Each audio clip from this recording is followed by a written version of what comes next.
Marami sa atin ang nag-aalala. Patuloy ang pagtaas ng presyo ng mga pangunahing bilihin at kasabay ng pagtaas ng presyo ng langis, mas matindi ang magiging hirap. Binibilang ng mga magulang ang bawat piso at marami sa atin ang nag-aalala sa susunod na mangyayari. Nais kong ipaalam sa inyo, hindi kayo nag-iisa. Tayong lahat ay dadaan sa paghihirap na ito. Mararamdaman natin lahat ang bigat ng pagtaas ng presyo, lalo na ng pagkain. Ngunit meron pa tayong magagawa bilang mamamayan at isang komunidad. At lalong merong kailangan gawin ang pamahalaan. Para sa ating mga lokal na pamahalaan, marami sa mga non-essential na mga aktibidad na gumagamit ng langis ang pwedeng ipagbawal muna, tulad ng parada sa festival. Bumuo ng komite para bantayan ang presyo ng bigas, mantika, pamasahe at iba pang pangunahing bilihin na apektado ng langis at bigyan ng maagang abiso ang mga mamimili at negosyante sa pagtaas ng presyo.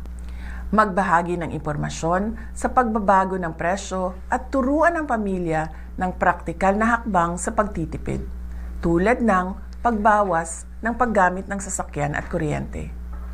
Palakasin ang suporta sa lokal na magsasaka at maliliit na supplier upang mabawasan umasa sa imported na produkto para makapagbigay ito ng buffer sa biglaang pagtaas ng presyo.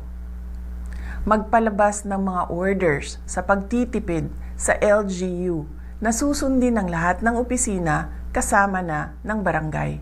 Bilang individual na mamamayan, ang mga sumusunod ay iilan lamang sa mga pwedeng gawin na makakatulong sa ating pamilya. Bigyang prioridad ang pangunahing bilihin at planuhin ang budget ng pamilya. Bumili muna sa lokal na produkto upang palakasin ang lokal na ekonomiya at mabawasan ang epekto ng pagtaas ng langis. Bawasan ang hindi kailangang paggamit ng enerhiya tulad ng pag-carpooling, bisikleta, at pwedeng ayusin ang schedule ng lakad upang mabawasan ang madalas na pagbiyahe. Ngunit, ang responsibilidad na protektahan ang mga mamimili ay higit pa sa ating mga tao o komunidad. Sa mga ahensya ng gobyerno na may tungkulin dito, kumilos na kayo.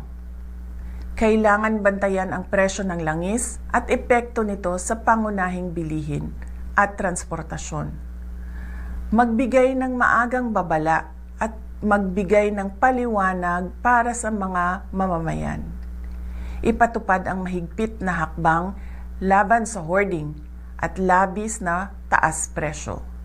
Gawing regular ang inspeksyon at isarado ang mga lalabag na negosyante. Magbigay ng pansamantalang subsidiyo o price caps sa produktong pagkain at isaalang-alang ang targeted cash transfers sa low-income na pamilya. Magbigay ng advisory sa fuel-efficient na distribution ng pagkain at insentibo sa pampublikong transportasyon.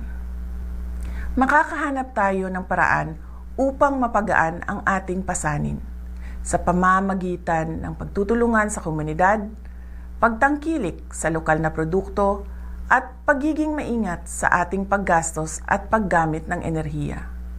Kasabay nito, asahan natin ang aksyon ng gobyerno na protektahan ang bawat pamilyang Pilipino at tiyakin ang patas at matatag na pamilihan.